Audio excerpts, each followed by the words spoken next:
say. And then the Ghana man penning JDM John Dramani Mahama command message of ye now the mighty Bia State of the Nation address never got company for any na assemble ko waka yeah say dem eti for so atibia any say say free education dey anya dey say betwamu enye wa shebo say I John Dramani Mahama me free education no anya dey say betwamu say bushafo ye dey ebremo na State of the Nation address no asenso mampanyi ekasa ye de franhwehwemu ene nsamafo di ahodo a epie mu free National Service Authority akache no was say emra no obi biara no hobomu ebedi said ye say na Yera Mahama ayarega wono na we the majority leader o my message afia bro by o mampanyi kasa wiye no na ono so ekasa de afa de to dwachem say ensama o mampanyi JDM de ebre na dan e de ensende mu hwem papa dom kuma no ba no dani won monyamfo Alexander Afenyoma Kenen so say wo jibretie so na no na wono de who say Ghana mampanyi enye ehawo a wo ho ehun sunsanso no de betu dwa so wobo eno de betu dwa ne dey na enne the worker child one ebe dwa so ya der graphics so eba na page 16 no ena amaneba de ba enna ene say wona akọ National Education Forum no mpanimfo no wo mo na betu dwa mo SS abamo modern na wona akọ introduction school no mechire free senior high school no hoja wo kire say borders no engosua edua borders omuntua mo boarding fee na omuntua mo feeding fee asemwe ene nam so ama yewra Reverend John Intifodwo wono so akasa dia fa ho Royal and College of Health and then so womo de matriculation ceremony de ma adisuafo fofra womo age womo yi ehihye so e wo school mo ho and someway ene afofo bienom ena enanwume ya trase a Yede Abraham Sikka Kase3 but any chance Kase3 eyeme Kwame Ofori Abuaje elder 0 minimum ba ajoenya ko abro mana enlesi enkancho so wakwenya time no enkachi ubetime di agro ni be de yan so be fa phone no be dial star 959 hash and also be 590mobile.com.gh options no door so pa kwede kwotwa bi na won so ene ya void bi na fa show ho ubetumi afre was 0302 249477 wasem bi sabi agro no so nya 18 years a me ba cho wontumi endi bi 590 mobile games ya just to say eda wonsem afa for brain na Kase no yentie emu ensem Sikka FM track 1 yen ye kloro 89.5 Sikka FM 89.5 yes suma santimai Sikka FM 89.5 yes suma santimai ama bi so akọman Ghana fe sem no emamu na yenko my message afie san say ene da mampani John Dramani Mahama ekopie mu ewo message afie ho na obeta konyen so de dikai kra efa ni State of the Nation address no say the mighty bia esitie o man na o mampani kufado eje mu de hye ne nsem mu ne tebia no esitie no ene okobogbo wu kokasa ho e de my message afie ma bi so Ghana fo nyina eso ene kasa de bebrebe na ene wode ebaye na nanuma samba ko a wakan ye ene se wabai amanfo bi no mo eka amsa na mo wo tuo se ade a wakan no de kame ekwakwa se free education ne de wo betwa mo beyi de free honum esansan panimfo a chachom adwen de fa ho na mankoda nye sei ene ma we ntua we de betumi atua wo ntua ma we ntua ne boarding fee ma we nye o sei ene mo kan wa se asa wo ka obeso twa ade nim eno ne wode atuda wode atugana fo nyina ene mo se gana fo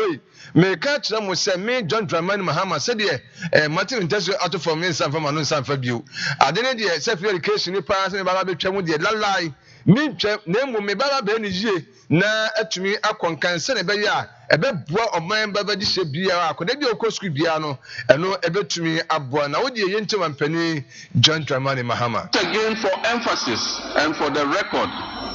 I John Dramani Mahama, President of the Republic of Ghana, will not cancel the free SHS program.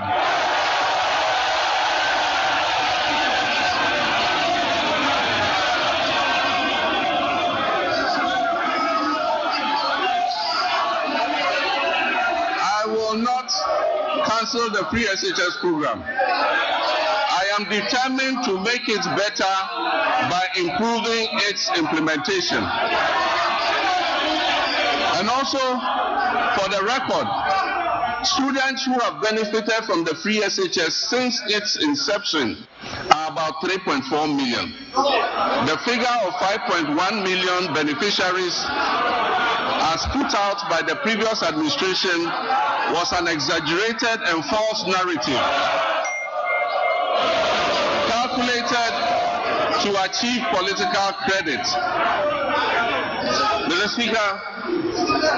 while the free SHS program has improved access, the implementation of the program leaves much to be desired. The outcomes of the ongoing National Education Forum will guide our reform efforts in this sector. Mr. Speaker, in line with our promise, the Minister for Education has announced the restoration of Parent-Teacher Associations, PTAs, in the running of schools. It is important for parents and communities to participate in the administration of their schools. The Ministry of Education and GAS will, however, ensure that PTAs do not impose unbearable financial burden on parents and students who cannot afford them. Mr. Speaker, the double track system remains a challenge,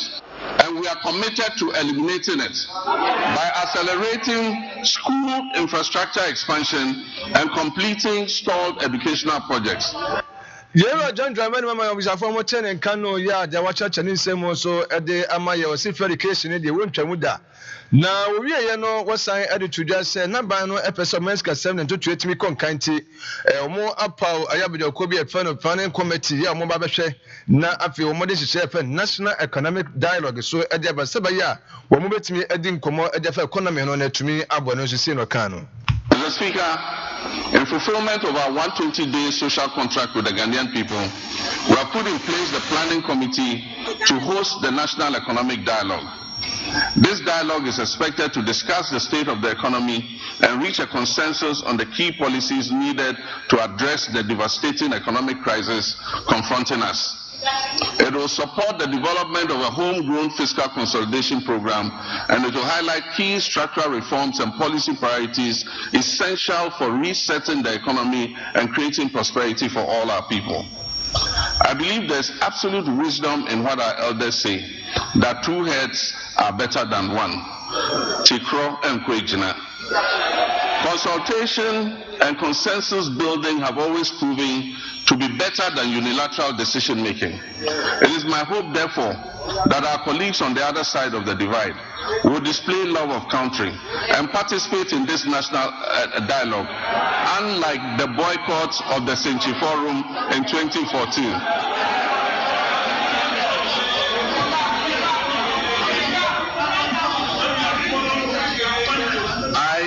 I humbly choose a different path of accommodation and cooperation with all stakeholders. We will continuously engage on important issues so that together, as a nation, we can reset our country and focus on sustainable development. Mr. Speaker, honorable members, together we shall build the Ghana we all want. Omampani JGM na busafo mo chene nkano wachese say na tumi kabum na afi together yenina yetumi everything betumi esi Ghana that we all want. And ekra na some members no so mo dey buy why wachese mo so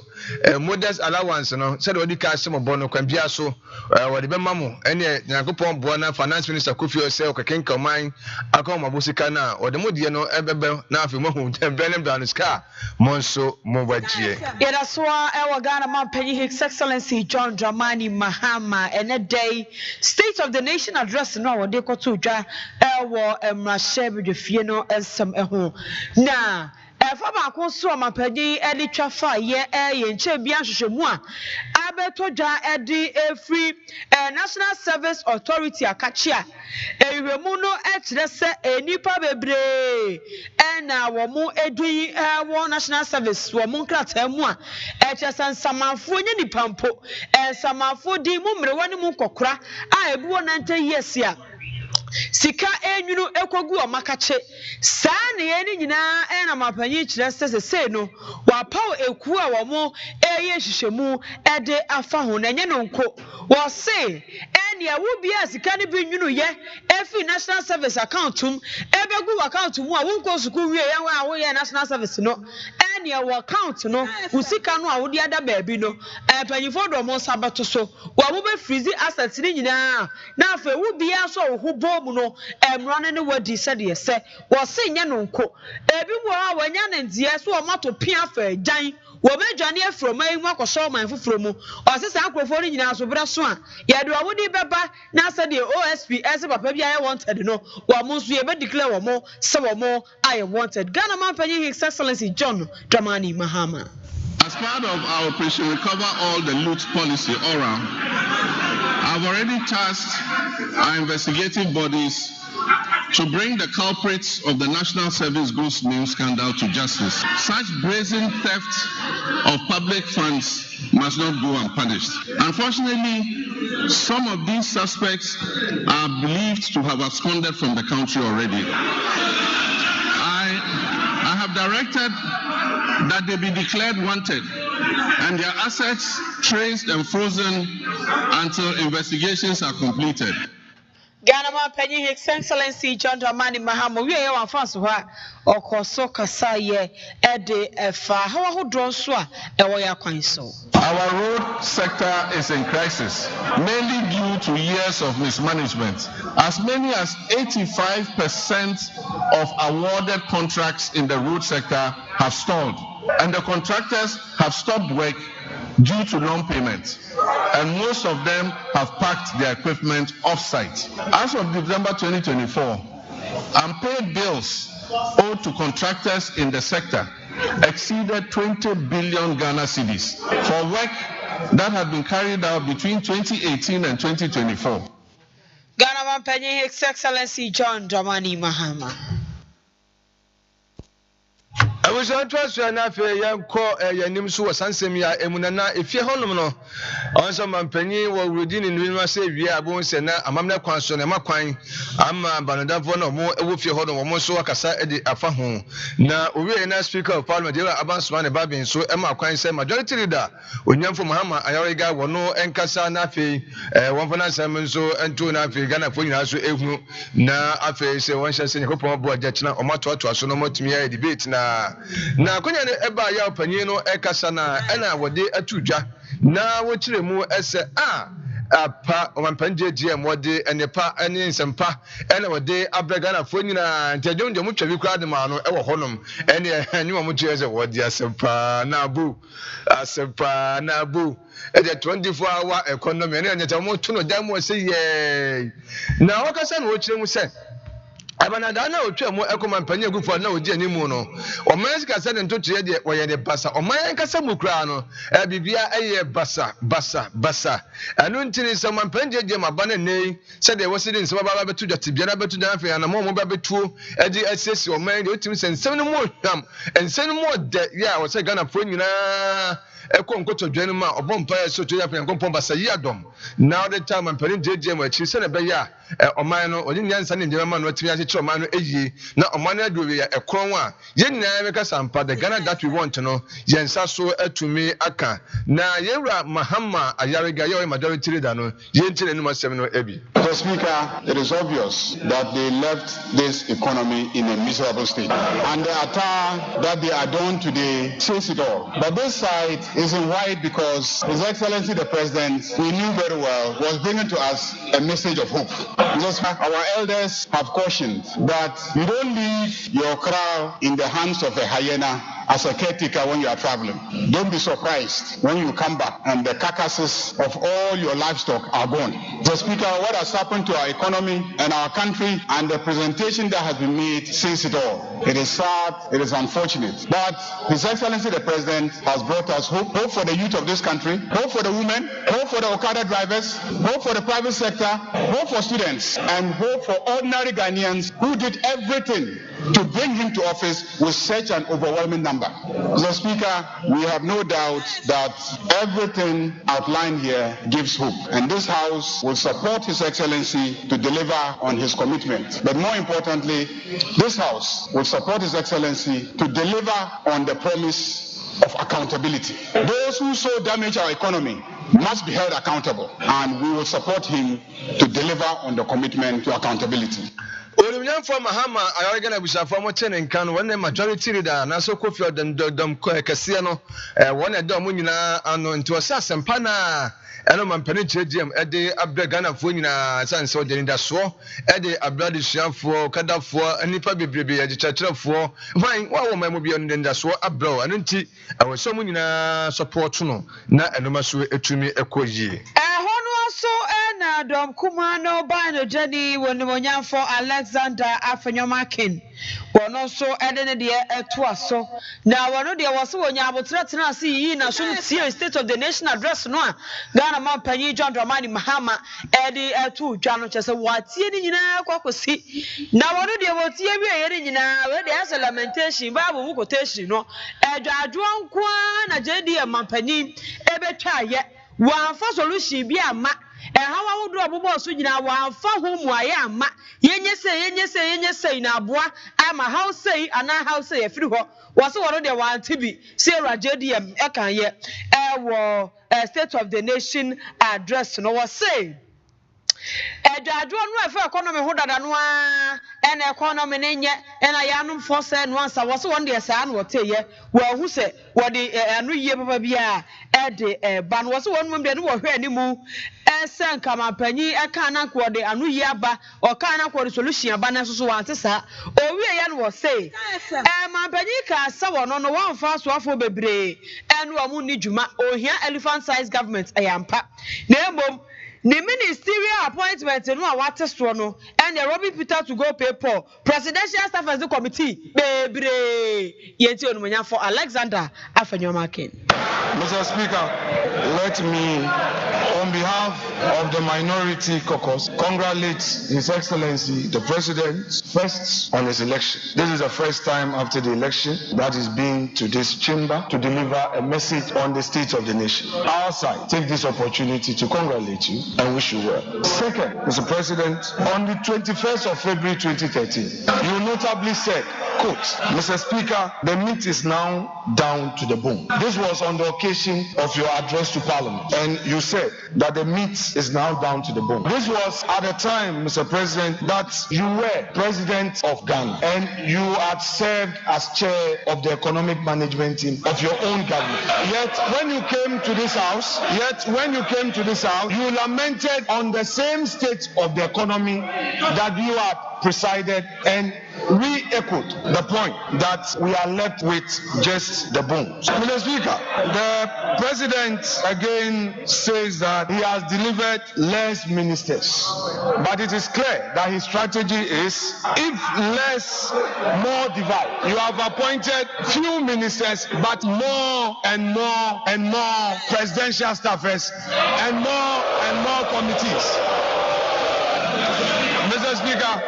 the President again, honorable members, please, the President again came to this house with a familiar story, the usual lamentation. He packaged it in a language as though we have a new beginning. Mr. Speaker,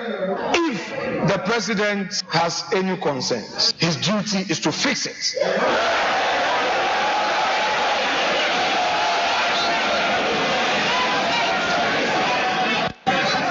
Sama panyi se wo hu so man na yade na ha wo mu dia ene anu ti ne to ababa na sama panyi wo hwe na wo nye ne ye efutu ma sha bedwani dom kuma no eba no dani wonu munya for Alexander Afenyomakin ene tie ne nken abuja trust na afi yan kwanse foforo so emu na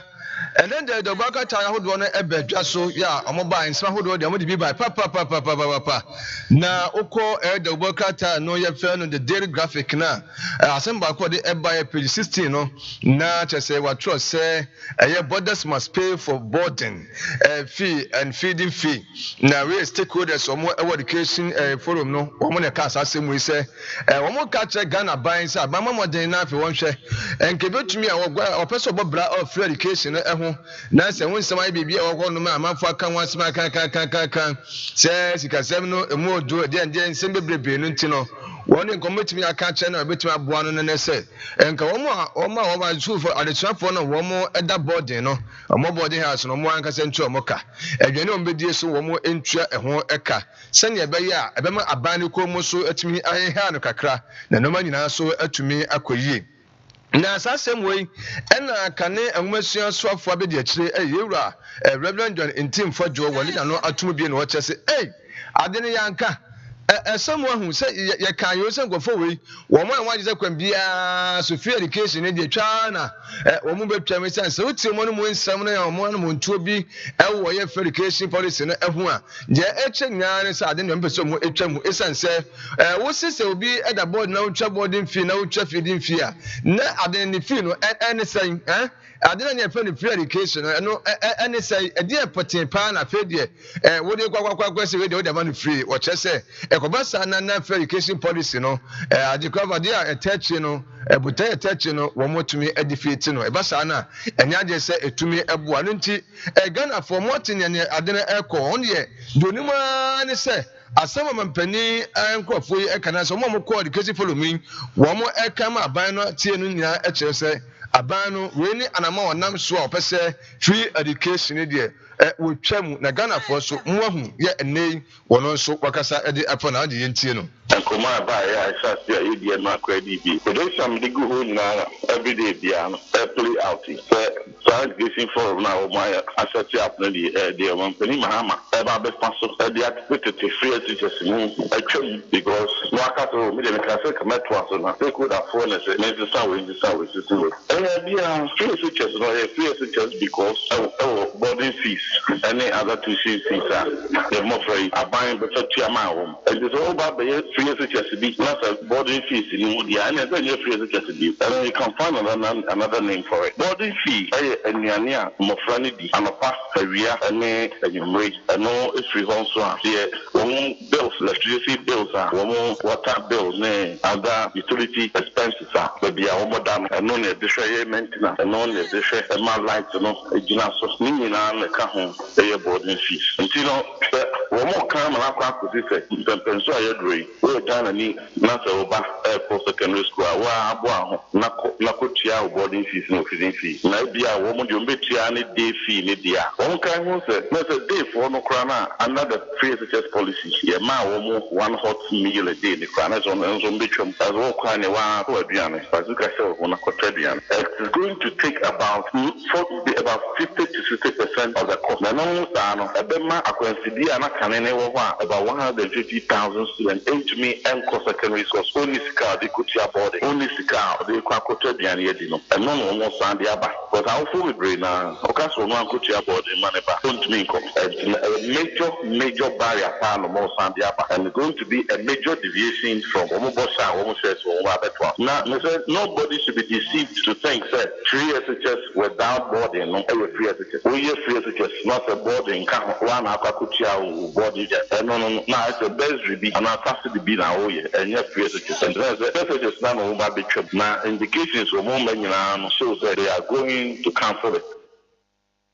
Anya atiye Reverend John Intim Fadwo abusia na amote ne nka se eja wo church ne nsem wo na wo church so mapanje GM anamoya wo tuwe ne nkofo etuwe we mina na mo be mo fi se omali betimi atwa free education no mu na nya ade bi na wo mo eye my yanto asoye ene day enso na the Royal College of Health wo mo so ede wo mo afi 2024-2025 academic year matriculation ceremony ehhehye so we nyina da ye dwumadi a wo mo de ema adesuafo fofora wo mo eba beje agye entete ne nimdeɛ ɛwɔ Royal Armed College of Health sukuu mu hɔ foforɔ no ɔmaba no ɔmode ma wɔn akwaba ɛwɔ sukuu mu hɔ na adwumadie no ase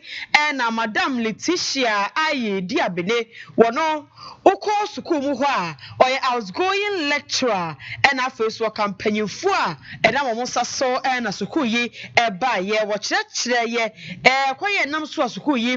ba yɛ ne afei ɔso no otu adesuafo foforɔ no aba no so fo sɛ wɔn aba yi wɔn nya bɔkɔ wɔn ntra se na deɛ nti wɔn ba hɔ so wɔn bɛpɛ nimdeɛ afa pomuden adwuma no ho no wɔn nyere wɔn ho na wɔn esua adeɛ yɛ Madam Letitia aye diabene yɛntie no na me best start diploma no ɛyɛ nurse ne midwifery eti wudi sɛ bibia hyase ya na ɛden kakra but me no ammo me hu because to sɛ nea me kan ɔyɛ MC na me so me yɛ municipal director of health ɛna uba bɛkwa side Kokofu school no so no me time ne eti I was the first board chair for the school eti na menya experience and knowledge eti time me retire na ɔka sɛ me na enye me